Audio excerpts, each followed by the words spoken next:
He pondered our world from every side and every angle, and he realized something must have gone wrong. Something at the very beginning. Something before time had begun and there were moments to count. Before the laws of nature had been established and matter had yet had a chance to form. Something at the very core of reality, and if he could find it, all the cosmos could be healed. There is wisdom here, he thought, but wisdom gone mad. There is beauty, magnificent beauty, but she is shattered. If all the world is an epic novel, the words have been tossed in the air and scrambled. If it was a grand symphony, the musicians have lost sight of their conductor, each playing his melody on his own time. It's as though an explosion had occurred, blowing apart the pieces that were meant to create a harmonious world, creating instead a cacophony of screaming melody, a chaos of fragments. What's good, my fellow peasant? How you're doing? So there's been innumerable times on this channel that I've asked you guys to strap on your tinfoil hats and come with me down into the rabbit hole, but today I'm asking you to strap on a full power armor suit of tinfoil. I'm talking like sin levels of tinfoil armor, because what I have lined up in this video is going to be some of the most mind-bending, boggling, twisty, turny, and yet, in my opinion, the most illuminating video on Final Fantasy VII Remake, Rebirth, even Part 3. If you guys have seen my previous videos, you don't have to have seen them, but my Four Worlds theory, the secrets of 49, Clone 49, that you see that generally the theme has mostly been based around Kabbalistic lore. So the Kabbalah is an esoteric method, discipline, and school of thought in Jewish mysticism. I'm going to dive straight in, so if you love this video, be sure to give it a like, go down and subscribe when you've got a minute, it's much appreciated, helps the algorithm boost me up. I think comments help as well, even if you just go and type guark, it all helps. But diving straight in, the mysteries of Final Fantasy VII Remake and the 4 redefined into the 5 worlds theory.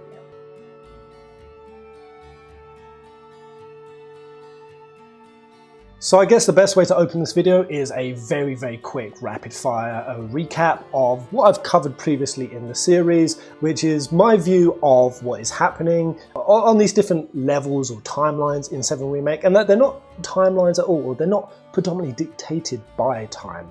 They're far higher and transcendent than that, simply because Final Fantasy VII is a spiritually themed game. The premise of it, the mechanics of it, the life stream, the nature of souls, and thereby everything to do with Aerith, and definitely Sephiroth's goal and what he's been aiming for, which is to absorb all of those souls, become a god, float through the cosmos like his mummy did. And that everything is founded on inherently spiritual principles, and that has only got stronger in the remake. What they've demonstrated to us, like ghosts in the train graveyard, or all of the souls being absorbed into Sephiroth, fate itself being broken, the characters and their souls fundamentally being changed, their fates, characters like Biggs coming back, or our characters literally travelling through life stream vortexes in their spirit body forms, fighting Sephiroth, going to the edge of creation, and coming into now what Rebirth is presenting us as seemingly a whole new world, a whole new reality, a dimension. And I've had it before when I've spoken about these spiritual themes. I've seen a few comments before, people saying, Pez, you lost me when you started talking about all this like spiritual woo-woo and nonsense. And it's like, dude, this is a high fantasy game that is very much based on the idea of panpsychism. Now, panpsychism is more like a living world, a world of spirit that kind of doesn't entirely hinge or focus too much on a direct god. That's the one thing that's kind of unique with 7, though of course Sephiroth wants to become a god, and we have seen Minerva, who is the goddess of the life stream. It doesn't focus too implicitly on the idea of a singular god. It's more contained to the life stream and the planet, the life of the planet, and it being like a living, breathing entity, organism unto itself, and in that sense it's more along the branch of panpsychism. But within that, there is a lot of religious themes. The entire beginning premise of Final Fantasy VII, not only does it have a lot of Norse and Greek, but for me the one that has always stood as a core concept to FF7 is the Kabbalistic lore, the 10 Sefirots, the Tree of Life, the fallen angel. This is exactly where Sephiroth got his name, and it's a heavy, heavy influence to Final Fantasy VII. I believe that while that was really, really prevalent, even in OG, it has become exceptionally prevalent in the remake, because we are going through, I wholeheartedly believe, guys, the 4 worlds of the Kabbalistic creation story, essentially. Those of you who may have seen my 4 worlds theory, you may have seen in that video, or remember, I kind of thought there might have been 5. I had this moment in that video where it's 4 worlds, but if we include OG, I'll play the clip. It's totally out there, because what a lot of people think I'm suggesting is that there's 4 timelines, or 5 if you also include OG. Or 5 if you also include OG. Now, I'm just going to caveat that I hadn't fully, even though I called it the 4 worlds theory, had not fully researched and gone deep into the tunnel of what the 4 worlds are. But it just made logical sense in my mind that based on the arcs that we've gone through in Final Fantasy VII Remake, of course it's a trilogy, there's 3 parts. So, you know, in that sense, why is it not 3 worlds? Well, because in my mind it was logical that the 4th world that we went to was the Edge of Creation. You could also say the intermediate space where we fought the Harbinger of Fate. And that basically, in the remake, that was 1 realm. Edge of Creation 2, we've gone into a 3rd. This is where Cloud and the gang are now. Zack has been reinserted back on the line we just left. And that part 3, after Aerith's death, we're going to see 4. But then I thought, okay, but OG FF7 must also be a 5th. My friends, as I've gone to research deeper, this is going to blow your absolute minds, guys. I found that in the Kabbalistic story of the 4 worlds, there are actually 5. There are 5. And these 5 I'm going to be explaining in this video, and I think I can just read directly from the lore, and you will see how succinctly it ties, not just thematically, but what the purpose and the intention of these various different realms we're going to in VII Remake, and that it makes so much more sense than any of the timeline thinking that we've had. Not to throw those out, because they're still valid, because like I've said before, there is a merge between the concept of the life stream, time and spirit. They are kind of synonymous in that sense. But if you look specifically at the time angle of it, like how this works, like Back to the Future or Steins Gate, and you try to look at it from like almost a scientific mind, like singularity and paradoxes and like grandfather paradoxes, time travel essentially, is that you're missing a huge ingredient of what FF7 is, an inherently spiritual game. So before I go into explaining the 4 worlds, we need to go back to the creation of them.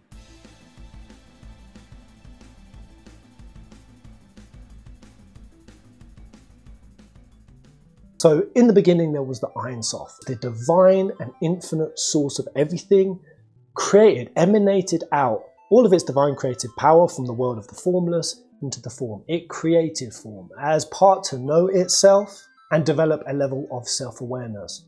And in this process, the Sefirots were created. 10 Sephirots, or technically 9, with the Keter still being the original source. And these 9 basically relate to understanding, wisdom, the material world, all of these very core integral structures to not just the human condition, but the world that we live in. And they emanated and permeated every level of reality. All 4 levels, or technically 5. All contain some version of the Sephirots. The configuration within the 5 changes. Sometimes the Sephirots are simply stacked in ascending to descending order. Others, and the most common, kind of form into this kind of Tree of Life pattern, what's commonly known as the Tree of Life. And these were the first things that were created. And pouring into this was the tremendous light of the infinite sparks, or light. The 10 Nekudot, as they're called. My pronunciation, if there are any Kabbalists, I'm really sorry. These words are very hard to pronounce. But Nekudot's another word for the Sephirots, were basically so intense and powerful that the vessels into which they were being poured did not have the power to contain them, and the vessels shattered. Just follow me while I'm speaking about this and think of how it might relate to the remake. Because part of this shattering, huge explosion, this trauma is known as the sheverat hakelim, aka the shattering of the vessels. And the mystical teachings describe a process in which the vessels that were prepared to receive and contain divine light, aka souls, were not strong enough. They shattered and they began to fall, descending to lower and lower levels, specifically descending into the world called Beria, which I'll get into in a moment. And this descent was their demise. Now these divine sparks are basically the creative force that emanate from the Sephirots, and they fall down through the four worlds. So let's just take that, because you might have heard me on my four worlds vid talk about this. These lights are exactly what gave me the biggest confirmation that this is what's happening in the 7 Remake, because they're called the Nitzuzot. The Nitzuzot. Sparks of holiness that from the shattering caused these sparks to descend from the heavens, and I even found a picture of it.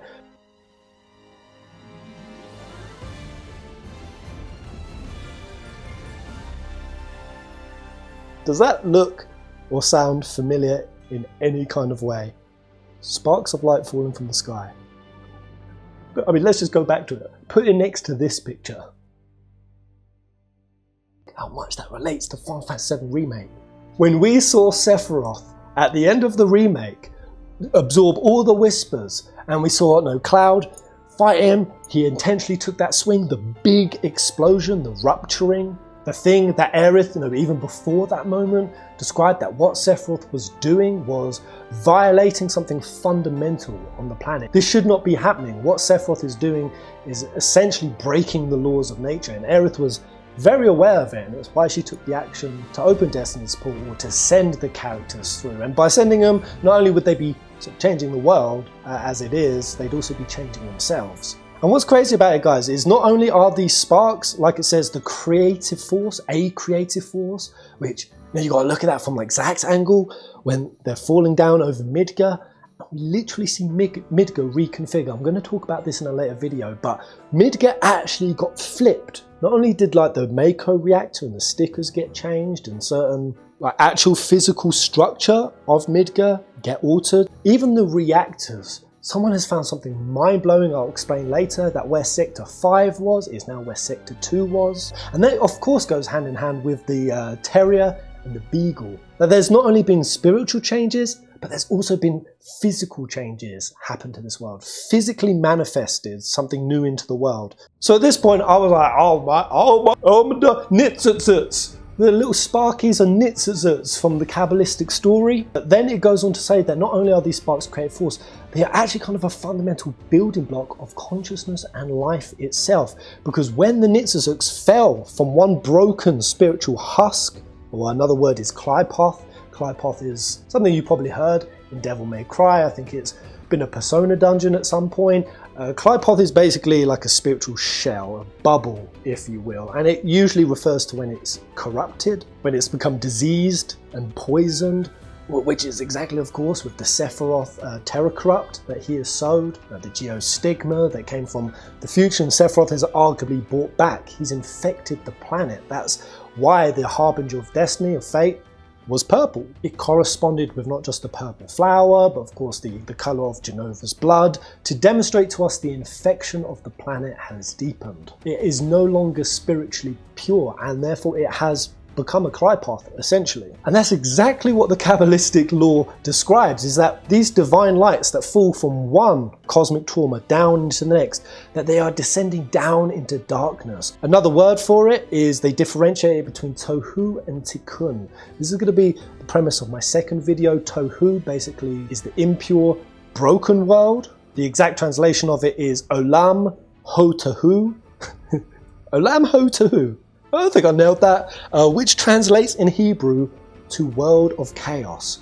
This is where all evil emanates from, all spiritual impurity, and that Tikkun was created, an off branch. Tikkun is exactly what I think Aerith has created, and Tikkun means repair. It means to create basically a separate dimension, and Tikkun strongly implies dimensionality, that is created specifically to try to repair the cosmic trauma and the spiritual impurity that's happening. But we'll cover that deeper down the line. All you guys really need to know at this point of the ascent up this grandiose mountain of crazy is that basically the Nitsuzuks, the sparks, not only do they create, but they also give life, get this guys, they give life to broken vessels. I immediately thought of this scene.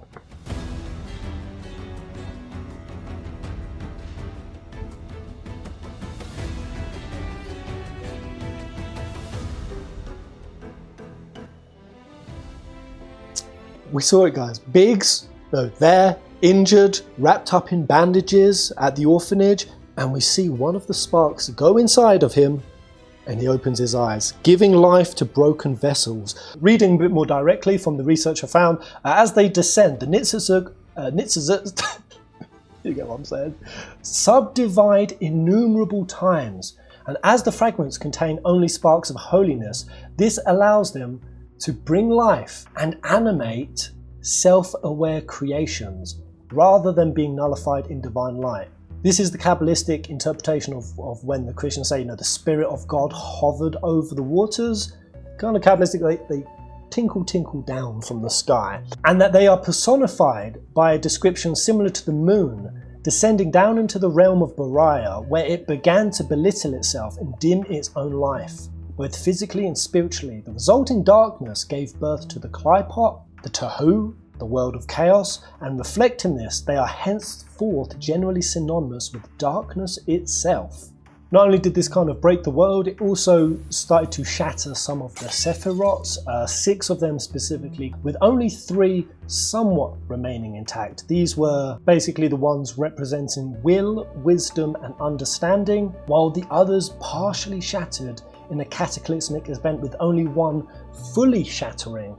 And you may have heard me talk about this one before, Malkuth. Malkuth was the only one completely break, and this Malkuth one happens to be what's at the bottom of the tree. And I've spoken about this one before because it basically means kingdom, it represents the material world, and that the Jewish calendar, or should I say religious marathon that they go on, has specifically 49 days, and the 49th day is reflecting on Malkuth within Malkuth. Kingdom within Kingdom, OG FF7 Midgar within FF7 Remake Midgar. We see 2 Midgars, we see Cloud go through the portal, hover over it, and we see a differently laid out Midgar. It's dimensionality within dimensionality, overlaying. This is why the 4/5 worlds, they're not kind of shown as separate entities, they're shown as concentric circles that overlap one another, and that actually by being in one, you're also in the other. You can be in 2, even 3 of these different realms at the same time, and that humans in their, not just collective, and as a collective experience, going through and progressing and regressing through these concentric circles, but even within our own individual lives, according to the Kabbalistics, we're ascending and descending, having our foot in multiple ones of these realms. And that, for me, guys, is just what feels so much more concise, just on that level there, with the explanation of 7 Remake, is we're really getting caught up in looking at Zack's timeline as separate to Cloud's timeline, the timeline that they're on now, and does that mean that this timeline is now like closed off and we're just on this one now? And it's also linear, partitioning off this concept that I feel is much better served and makes much more sense, is that all of these things happen all at the same time. The edge of creation is within the live stream, the Harbinger's Destiny within the live stream, the 7 Remake, the first part, it is a recycling of the live stream, but it's also happening and overlapping on top of what happened in OG. And I think that's clearly shown to us, especially when we see like Aerith and Zack crossing at the highway, intuiting each other, or should I say the Midgar Wastes. These things are there to show us that these things aren't just like separate things with no connection, separated by space and time and purely isolated. They're not, they're concentric. That doesn't change that they're still, and this is why I called gradient of the live stream. It doesn't change that time on all of these levels still flows in a certain pattern. It's just that that pattern is not succinct. And that's exactly why Cloud, like I said before, was like staggered by a month, like there's a month discrepancy in the timeline. Why is it as we're leaving Midgar, Zack's come back? It's because time is not flowing on these different levels anywhere close to the same. And that's also why whatever Zack does on his line, is he going to be on the normal flow of time? Well, I don't think so. I think Zack is in the real world, but the real world is now ripped from the spiritual world. So when I've said that Zack is in the live stream, he is in the live stream, but the live stream has been corporealized, and that's why the souls are suffering. But I'm jumping ahead. I hope you guys are still with me. We're going to dive into what these specifically 5 worlds are, and I think this will start to make a lot more sense. I will just quickly say on one note that the Kabbalistic lore does say that there were specifically 288 Nitzuzuts divine sparks that fell down. They hovered and split into numbers of 288. This source, although the Tohu shattered and died, nevertheless a residual of light that were contained in the vessels remained clinging. These are referred to by the Azrael as the 288 Nitzot Zin. So of course I went away and I was like, where's 288? Like a number we've seen in 7 Remake. Oh, now I do think that this is purely coincidence, but I mean, maybe it's not. That's the exact number of pages that Nojima made in our latest 7 Remake anime. So, 2 pasts. Released on July the 15th, and yeah, it's a 288 Ultimania Plus book that centers on, our heroines Aerith and Tifa. Maybe, I don't know. But anyway, diving into the 4/5 worlds. Now, specifically why it's 4/5. So here we go.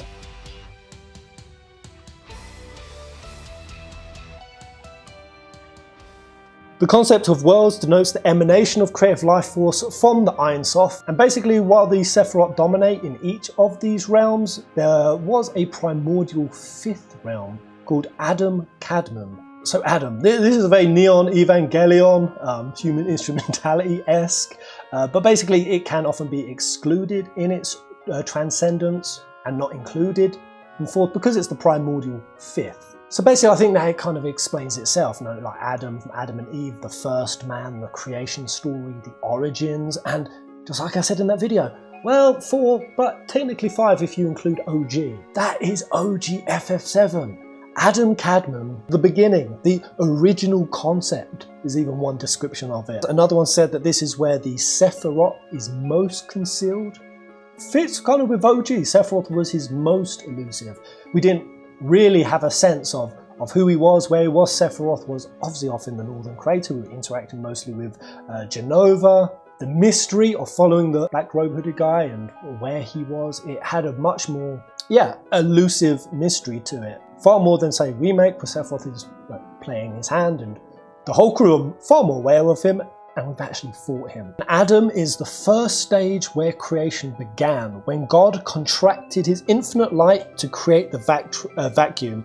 I'm guessing the God in this being Nomura, Kojima, Kitase. Then a ray of divine light penetrated the vacuum and the persona of Adam Kadmon was projected into the vacuum. The first stage of Adam was in the formation of the 10 concentric Sephirots, so the creation of Sephiroth, as well as being the embodiment of the highest Sephiroth.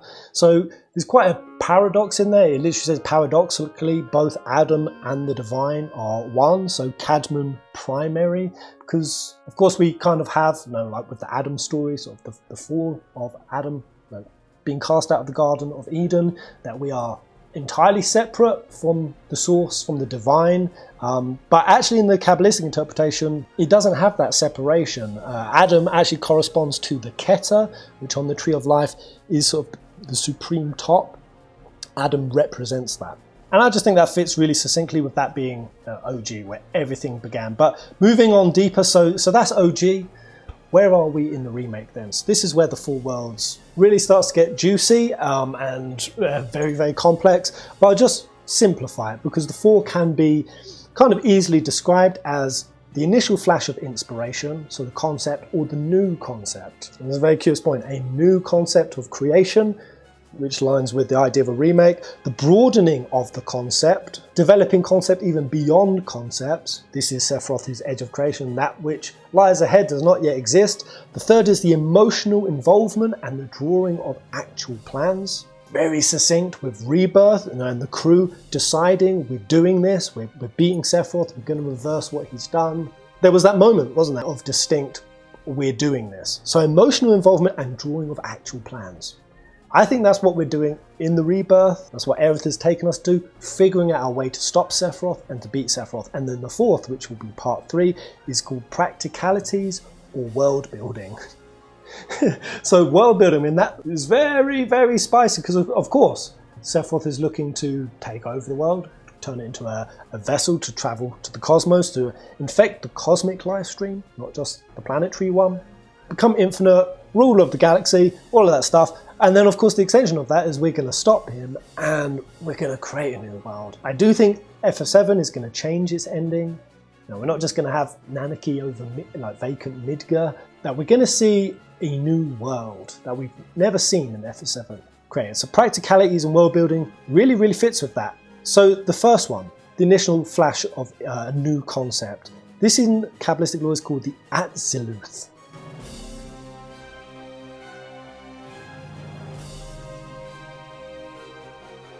I'm going to say Atziluth.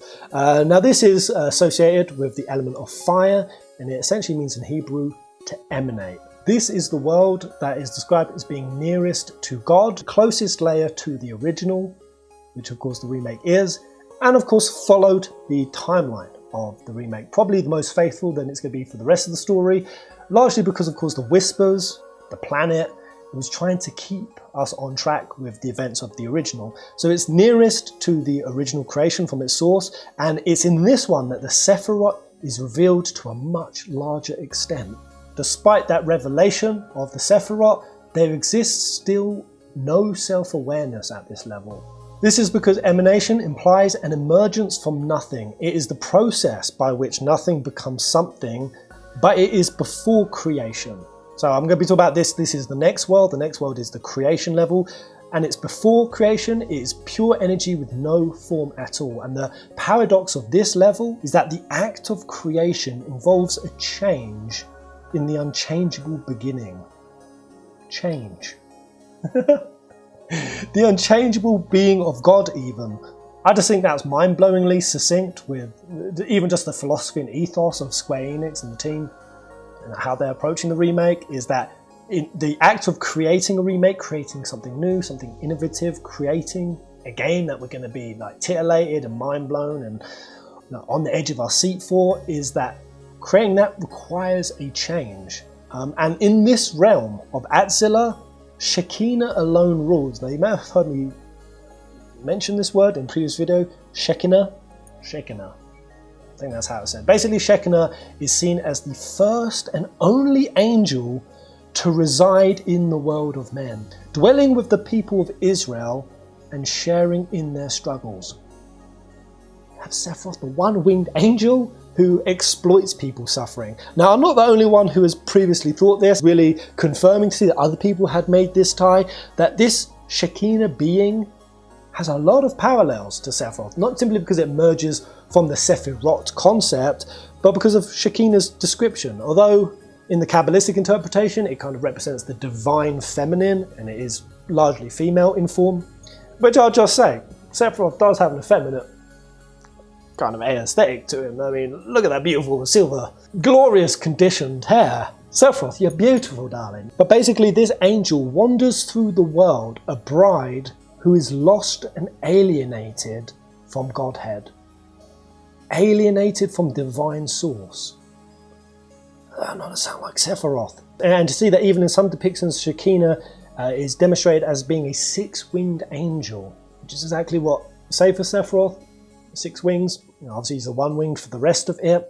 But wild that in Atziluth, in which there was still no self-awareness of anything else but Shekinah. Shekinah is the only one with awareness, and in FF7 Remake, Sephiroth is the only one with awareness. That is the angel that rules this dimensionality. If this remake wasn't Sephiroth's design, bringing into being, and that he clearly had the strongest semblance of control, everything was manipulated, everything was set up. The crew followed it perfectly. We destroyed Destiny, we gave Sephiroth the power over fate, souls, to be able to change everything. We did an OG, absolutely madness, and so it's a very defiled realm. So in 7 Remake, Sephiroth has inherently messed up the live stream. And then the Kabbalah is slightly different because this is the closest to the original and the closest manifestation. So while it is still pure and its spirit is still intact, which actually, just thinking on it, that actually kind of still does make sense because the live stream was still a thing, right? At the start of FF7 Remake. The live stream is still flowing, yes it is corrupted, but at this point the cataclysm, the dimensionality trauma hasn't happened yet. The planet is still basically in control at this point. Hence the Whispers showing up to try to change stuff. So actually it makes a lot of sense that of the 4 worlds this is the only one that still has its spirit intact. But it also says, while that spirit is there, it is hovering just above the abyss before it falls into it. Sephiroth pushes the planet into it. All created things exist in different dimensional times. This was a wild thing I stumbled upon, basically to mean it is not chronological time. In order to acquire knowledge and become perfect, time only exists in a dimensional way, and it does not exist in an orderly fashion in the realm of Atzilla. Damn. For me, that was just an even bigger confirmation. Like, these things are just like hitting me in the face with how much sense they make, because with the remake, that's the biggest thing I've been questioning. Why is it that it's out of sync by a month? Cloud just shows up, he's not poisoned. He was poisoned in our first trailer. Remember when everyone's complaining? Oh, Cloud, he looks like really gaunt and skinny and ill. And I'm sure like many fans were like, yeah, dude, that's because he's Mako poisoned. Like, and when Tifa finds him, he's gurgling at the train station. None of that has happened. The month has disappeared, and there's just a huge discrepancy. And the flow of time happening differently between the Zack and Aerith crossing, there it is. Time does not flow in regular fashion on this particular world line. So that is Atzilla. I believe that's what the remake has just been. And here we go, guys. We're going to take the next step or descent into the second world of Bariah.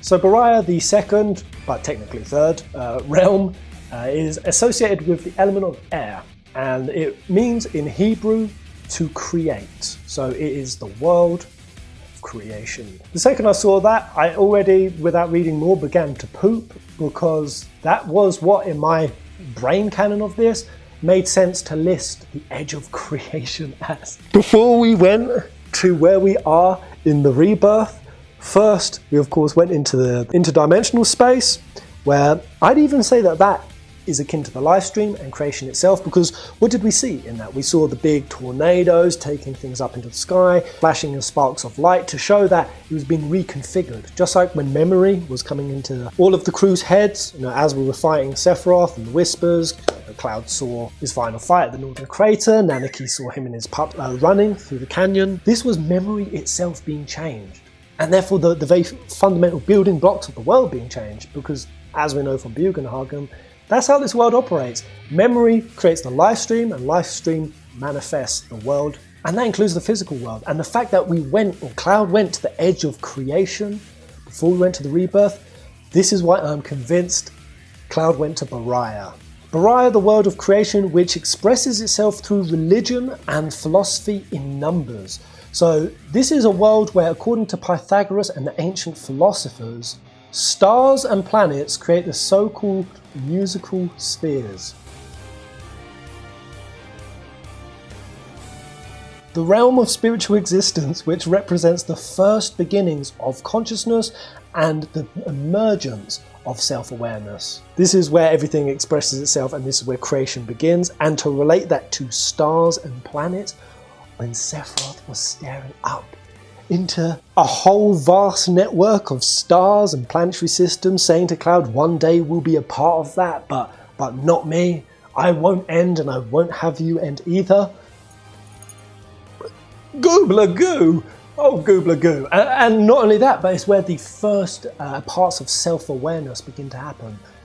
This is where Cloud and the gang are starting to get their memories. This is where they're most beginning in this final fight section. You could say it was slightly happening, but of course the planet was just coming in overwriting it. But what's even crazier, guys, is this layer of Bariah is specifically where the Nitzazuts, the sparks of light, fall into and fall from.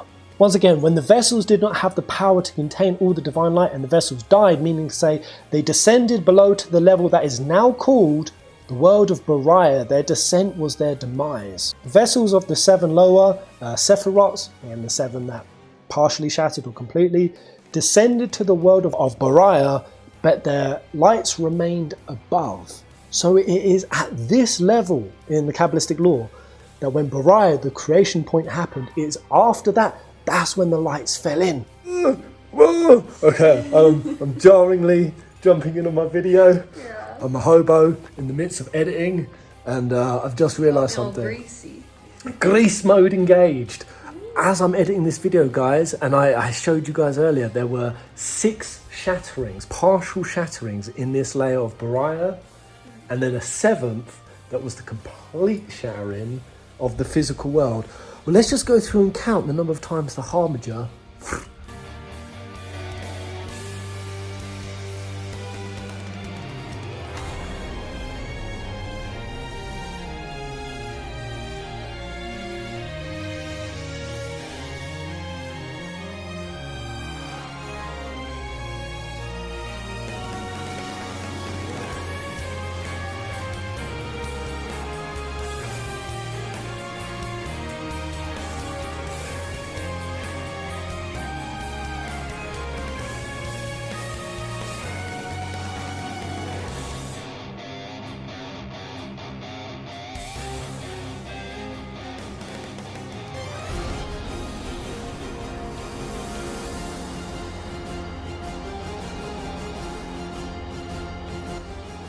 It's 6! It's 6! It's 6! The 6 times it cracked and then it showed a sequence. Would totally relate to the Sefirot shell breaking and giving people flashy poos. And then Sephiroth came in and cleared the last one. That's very succinct. That's very juicy. Oh, I'll celebrate. I hate it when I'm in the middle of editing. I'm like, I found a thing and I can't add it in. Well, I'm adding it in. There we go, guys. Yeah. Let's go back to the video. Oh my god! Sephiroth shattered the Sephirots. Let's go. We're not even technically here, but technically here. But the crew, that's what's even crazier. That are the ones that bust up like a fundamental piece of reality. Like, did you register it when you played some Remake that the Harbinger of Fate was a weapon? Planetary weapon? Kinda, yeah. Kinda. And it's just wild. It's just wild that we're here to protect the planet, fight for the planet, like Cloudy Boy and the crew go and bust these planetary defenses up. And I can't see it as like a necessary evil, really, because Destiny, Fate, was weaponizing the Whispers, the Souls, to try to keep things on track, which was causing its own suffering. To think that we went and broke 7 of the 10 laws of nature, wow! Wow! I don't even know why I'm recording this at this point, other than just been... I'm very excited. I'm very excited. I've been riffing it on the way down to this very authentic Colombian restaurant. What we got coming, Bree? Some chuga, chuzo de pollo, and check this view out, guys. There we go. That's what the 7 crew are fighting for, right there. This actual world? This actual world. Alright, there really wasn't any other point of adding that other than just feel like I am constantly, as I'm going down this theory tunnel, just getting more and more shocked at like the parallels. They're uncanny! He's so excited. And it just happens that in Edge of Creation, Bariah, the world of creation, 7 vessels shattered, and that kind of links up precisely to what happened to 7 Remake. Wow! You want more juice, don't you? I want more juice. Alright, okay, actually back to the video now. And this is exactly why Aerith has taken the crew's spirit bodies, their souls, and yeeted them out of there, onto this new line. Because it was checkmate. Sephiroth had checkmated this scenario, and this is the world Zack has now just entered into. I believe the one that Biggs has just woken up into. It is a realm where self-awareness isn't fully there yet, but is beginning to emerge. And that's the thing, when we go on to the next layer in a moment, awareness just gets sharper and sharper and keener. And this is the same confusion I believe that we have just seen with Zack. Zack has just reinserted on the line and he is completely unaware of what's going on. He thinks he's just going to go see Aerith, he has no clue. But what we did see was the beginning, very early on, when he burst through those church doors. You see all those souls there, confused and wobbling out. They're confused, they have no self-awareness. I do believe that not only have we just ascended into a deeper spiritual and darker gradient of the full world's concept, but all the ones that were previous, like on a previous layer. So you could say that Zack, he was on the Adam layer, Sephiroth reopened us onto the Atziluth layer, and as we've gone from Bariah and into the world of creation to the third one, Zack and all the souls of the live stream have been ripped from Adam onto Beriah. So OG souls. Zack from his OG timeline. That was what Stamp was, that was what Terry was. Beagle timeline is now Beriah, and that's why the souls are confused. That's why the deadpan music. Zack saying, Aerith. This is what I strongly believe, is that those individuals in the church, they are the souls of the Whispers. They've just now been corporealized because Sephiroth has basically destroyed the world of spirituality, of spiritual form. He's trying to make the spiritual material, which is exactly what he's always been trying to do. That's the purpose of the meteor, is it not? Which is to inflict a wound on the planet and take what is just, flowing life energy, soul energy, spirit, and corporalizing into himself so that he, not only physically becomes a god, but also takes the world as a vessel. He wants to make the spiritual material. A little bit more on Beriah. I read it earlier on in the video, but yeah, this was the layer that also gets put synonymously with the moon and the Nitsazuts, the sparks of divine light, and that it descends down into the realm of Beriah, where it began to belittle itself and dim its own life, both physically and spiritually. The resulting darkness gave birth to a Clypoth. And it's at this level of existence that the angels become even stronger and even more divinely aware of themselves and their own existence. Sephiroth, I know, again, I'm always interpreting him as this angel in this. There is a reason why after the Edge of Creation, Sephiroth went to calling himself Ori. Was it Ori from, I can't remember what the other one was. Basically the way that Sephiroth in Japanese identifies himself, one of them is a far more personal one. And in Crisis Core, he refers to himself as Ori Sephiroth, which identifies a far stronger knowing of yourself, or individualizing term. In this level, angels know themselves way deeper. Wow! Whoa! Come on, guys! Come on! If that doesn't get a dingle on the like button, and we're not even finished yet. Whoa! Alright, but you know what? Let's move straight on to the 3rd/4th world, Yetzirah.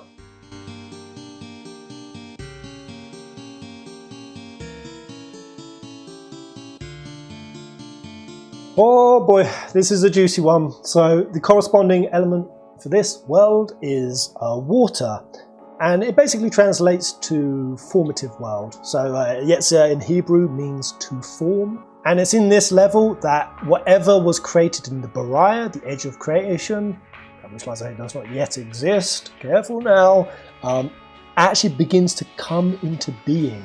So this is very much a world of formation and change. It even says that the water being an element that represents our emotions, and it's about understanding that these are changeable, pliable, and all penetrating, essentially changing ourselves.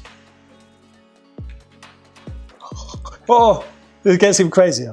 So this is the astral or desire body, represented by the astral desire body, that Theosophists, together with the concept of the 7 chakras, the sort of the wheels of light with various different colours, this is the level at which they manifest into reality, sometimes also described by clairvoyants as petals of a flower, which change colour and intensity when they're influenced by emotions. These come under formations, aka the flowering of the soul and fundamental change. Oh my god. Guys, of course we went through the whole of 7 Remake, part 1, with all of the symbology of the flower, right? We had the purple flower, which represented spiritual corruption, impurity. We saw Rufus, he had a mandragora on his coin. President Shinra with a purple flower on his lapel. The flower theme and the thematic symbolism of colour equaling certain kind of emotions or qualities of being versus Aerith's yellow, giving Cloud the yellow flower.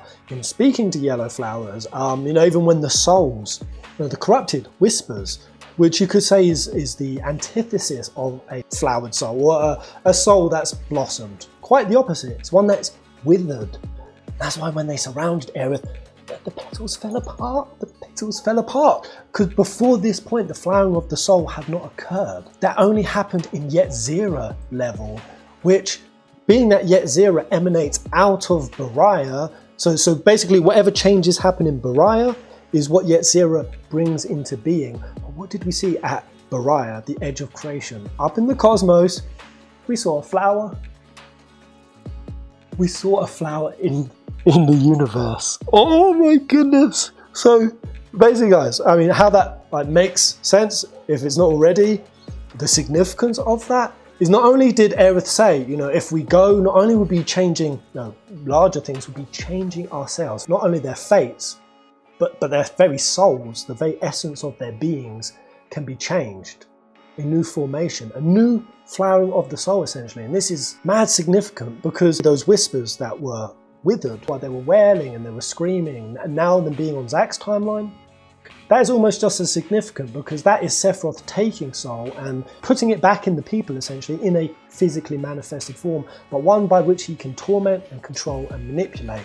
But what Aerith did, hijack around it, is take that flowering that Sephiroth was bringing into existence, I believe, and she turned it towards a new reality, a new spiritual realm, if you will, that will be the Rebirth. That is essentially going to mean that our characters can evolve and grow and change in any numerous, like infinite number of possibilities. Basically, our characters and like Cloudy Boy can hit new heights of awakening. So you know what I mean? There's like both a good and a bad polarity to this. What Sephiroth's doing versus what Aerith and the crew have the potential to do. And that balance of polarity is exactly what Yet Zero means. It also translates to half good and half evil. So the half evil refers to the self-consciousness of the beings in the world. So they are much, much, much more aware. And this extra level of awareness brings about suffering, not just for people trapped on Zack's line and for Zack. You know, Zack's going to suffer big time, but so are our crew. I think we even see that like with Tifa. She is suffering much more with the confusion of like Cloud, where was he? I think we're going to probably see it with Nanaki, knowing that he has pups out there. Basically, our characters are going to go through much deeper traumas and tribulations. The half good, on the other hand, refers to the emotional sensitivity of one to the other as expressed in a genuine desire to make the other happy. Ooh. So connections, people's friendships. I mean, what's going to be happening in the love triangle here? Is Tifa and Cloud's relationship going to be going much, much deeper? How's Cloud and Aerith relationship going to be evolving? How do these really integral, meaningful, organic backstories, because that's the thing, guys, while I'm talking about all of this, I'm also extremely aware that Square Enix are going to be keeping us on a similar path. They are walking this crazy line of keeping the remake faithful and going to the same events and going to the same locations and making sure that the tonality and the broad layout of happenings is the same. But a lot of people go and say, oh, well, that means they're doing the like for like going forward. No, it doesn't. It really, really doesn't. You're just straight up wrong there. It's just going to have extra branches of it, if you will, that have huge story-changing implications, just like we've seen. And that really makes me think that, you know, when we go to Barrett, Mount Coral with his arc with Dean, or we go to Yuffie for Wutai for Yuffie, on Sid Highwind's arc, and we're going to space, and everything with Shara, we're going to see these characters, like, walk an interesting path of having more self-awareness of themselves and this rehappening and events that have come before, or at least if they don't directly know, their intuitions will, and how that's going to play into this genuine desire to make the other happy, to form these connections. So this external dimension, because it's also described as an internal dimension more, is the seat of heated emotion, hot-headedness. It's an internal dimension based on the awareness that the true battleground between good and evil is within us. It's the emotional imperative to pit good inclination against evil inclination. And what I found really cool is Yet Zero, Sefer Yet Zero, is one of the earliest books in all Hebrew religion. I think it came around, although it's hotly debated by historians, 2nd, 3rd or 4th century, around abouts. So it old. And some early commentators treated it as a treatise on mathematical and linguistic theory, more so than the Kabbalah. So it's a very mathematical, like tries to be a scientifically minded book that talks more on how the universe was created by the God of Israel. Sefer in Sefer Yet Zero appears to mean something like dimension, and other than just the formation and soul and the battle of good and evil, one of the presiding, predominant, strong themes in this world is sacrifice. So sacrificing a calf before the angels, one of the stories is, and this man went up on his city yearly to worship and to sacrifice unto the eternal host. This sacrifice is called the korban, or the korbanot. I think it kind of got phased out of Jewish religion, but I might be wrong on that.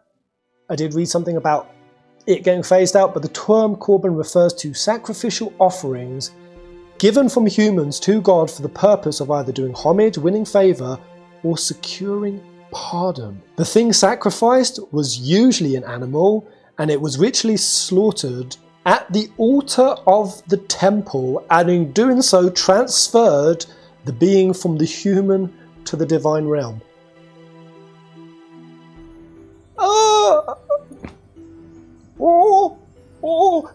Guys, I can't say for certain that in this next remake, Rebirth, Aerith is going to die, but it fits with the story. Aerith dies on disc 1, guys. She dies like just under or over halfway through the game in original FF7. Any notion that we're not going to be hitting that particular like story point in this second part, which is why a lot of people think when I asked on Twitter, yo guys, what do you think the third part of the remake will be called? I was like, will it be like Revive, Revolution, Reform, Rewrite? I don't know, it could be any of these things. Quite a few of you came back, it would be called Requiem in your POV. Requiem basically being memorial, like memory of someone who died. So Requiem being titled after Aerith's death, in memory to her. Come on, a sacrificial offering at the temple that transfers the being from the human world to the spirit world. Aerith entering the live stream, activating materia. This would be the point. Aerith breaking this concentric circle. This would really, really fit that whatever Aerith does or whatever Square Enix change on this area will have the implication that I do believe not only will our characters then ascend from yet zero to a higher one, but it's highly possible then that just like Zack, who was on a spiritual world, a concentric circle, grading of it, the world before, if you will, still has sort of one foot in the one that we're in. You guys get it, or you don't. Who bloody cares? But it would be at this point that Zack would also hop up. He'd hop up to yet zero, flying with his a deeper awareness opening in Zack. And if Aerith then dies at this is exactly where we could get our Zack-Aerith reunion, which I think is happening. There was a reason why in FF7 Remake they had a girl, the pink bow, looking round. She found her dog, ran over and embraced the dog. And obviously Zack being represented by Stamp. But we're getting a Zack-Aerith reunion. When Aerith gets transferred back to the livestream, which that's the thing, it might not even be the livestream, because again, if Sephiroth continues to consolidate, condense, right, like make denser all of these different gradients of spiritual world, then this is the perfect place for that to happen. And Aerith to freaking meet Zack. Very quickly before we move on to the final world, even this idea of sacrifice, there was so much to this. Even with women and offerings, women were required to perform a number of offerings. And one of the things on the list, I mean, there was like food for childbirth, thanks offerings, meal offerings, Passover sacrifice. Women were the ones who could offer the sacrifice and hold a Passover Seder themselves if they wish, even if they married. But this one's sin offerings or guilt offerings in atonement for transgressions and unintentional errors. That is Aerith through and through. That is exactly what she died for. For essentially the transgressions and unintentional, though they're very intentional, maybe naive and ignorant, just blinded by greed. That Shinra, the rest of the world, killing the planet. But also what they did with Sephiroth. And I want you to hold on to this idea because, again, I do think Sephiroth, when you really think about it, he is just a manifestation of big societal evils. I mean, they're the ones who created Sephiroth. Their exploitation and use of Genova, Genova cells, is what brought about the calamity in all of Final Fantasy VII. So I just want you to hold on to that little bit. That's what Aerith died for, and that's what Sephiroth is kind of a result of. As we move on to the fourth and final / fifth most succulent, most juicy world of Asaya.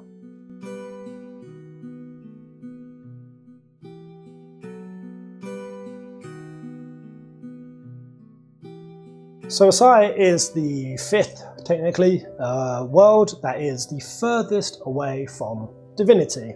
On the Kabbalistic tree, this is the Malkuth point, kingdom, material world, the furthest emanation from the Keter, the spirit, the source. And it's in this world that is the contact point between the world of humans and those worlds that are even lower than ours. It derives from the word to make. It corresponds to the element of earth. As I said earlier, it also translates to practicalities and world building, and it is in this level that you have the highest level of awareness. physical purpose, spiritual potential, but it doesn't change that the divine action or concealment of God is still very, very strong. Like I also said, it's at this in Malkuth that the singular angel Shekinah is also highly represented, kind of as the divine presence, helping to shape the world of suffering. And I just found this pretty hilarious. I think it must have been a typo on the page, because of course it's the Sephirots, but when I was looking it up, the person actually put relates to the Sefirot of Malkuth, which is the most negative of all the Sephiroth, inasmuch as it is the one with the strongest desire to receive. Now this third iteration, the third remake part, being that this will be where we will see the full extent of Sephiroth's game plan, whether or not he will win or lose. Of course, he's going to lose, but this was where his strongest desire to receive his godhood, receive the power over the planet, over the life stream. And it's in this realm that the Kabbalistics describe that sometimes it can be called the realms of evil, the words of the Kalipa, the outer shell, basically because it's a battle between good and evil. Asaya Gashmi is basically the overcoming of that evil, but before that it's just simply Asaya. The description is that for although it is in itself a world of neutrality in terms of its Gnostic implications, even the Gnostics had a lot of insight and shared some ideas with this four worlds kind of idea, the Gnostic implication is that it belongs to a world of evil. So that's got a lot more the demiurge, and in particular to one of the levels of outer shell called the Kelipat Nog. These beings that inhabit this particular world of evil are also called angels, but they are rather subversive angels, angels of destruction. And like the angels of the higher worlds, they are also spiritual beings and are limited to well-defined essences and each have their own purpose. Angels that express, and get this guys, love in wickedness and fear in corruption.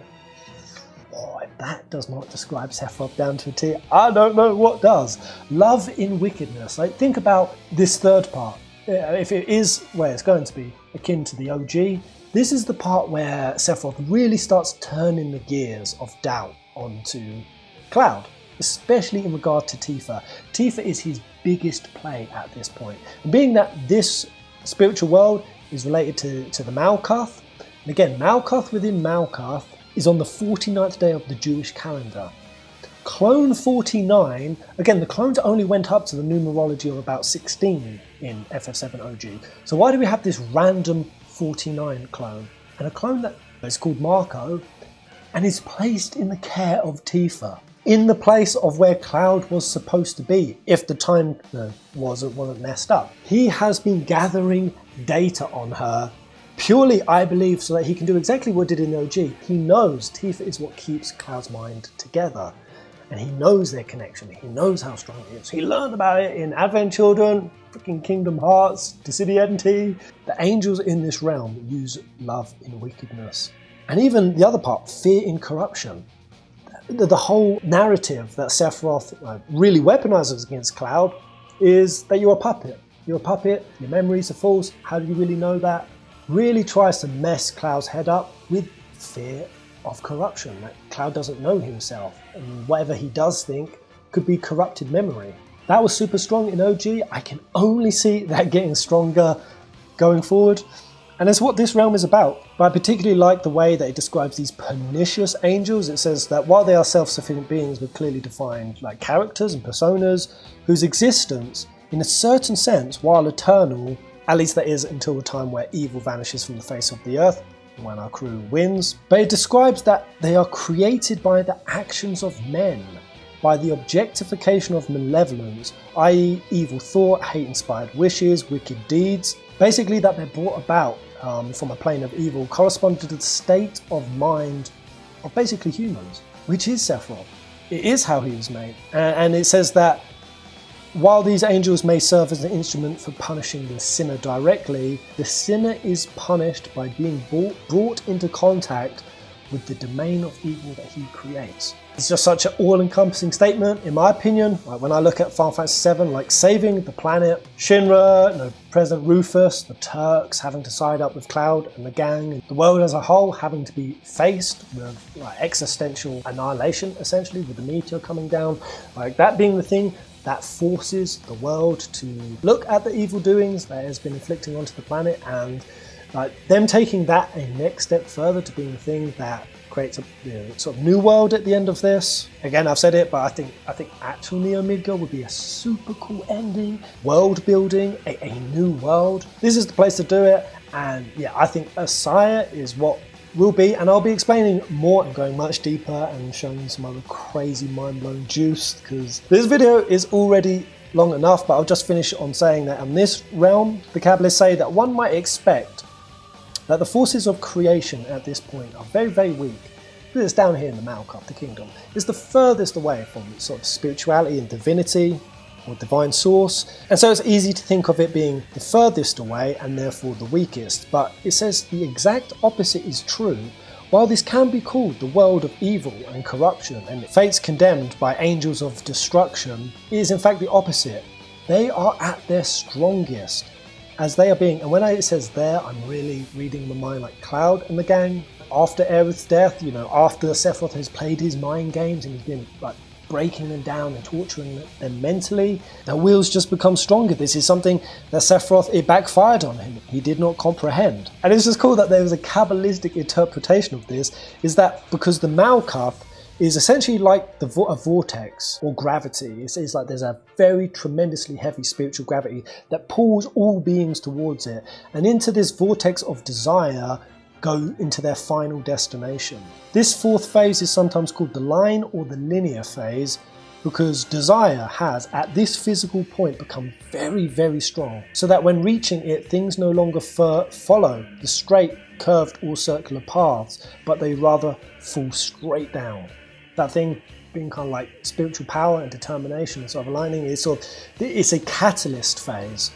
Through all of this suffering, through all of this darkness, it just makes the human soul's desire even more potent. And it is from this like strength of desire that all of a sudden you go from being at the lowest point of sort of spirituality, the most broken or the most lost, to bam, like instant transmutation of Dark Night of the Soul or hit rock bottom. This theme prevails through all kinds of religions like Buddhism and Taoism, that suffering is, some say it's like the lotus through the mud, that it's the contrast, it's the backdrop. Darkness is what precedes light, and this is the Kabbalistic version of it. And if this is also not the superpower of not just Cloud, but a whole FF7 crew, typically they become their strongest when they are at their lowest. And that I will leave as a wrap. There we go, guys. Those are the 5 words. How long did that take me? Woo! Oh, snap. I've been going for nearly 2 hours.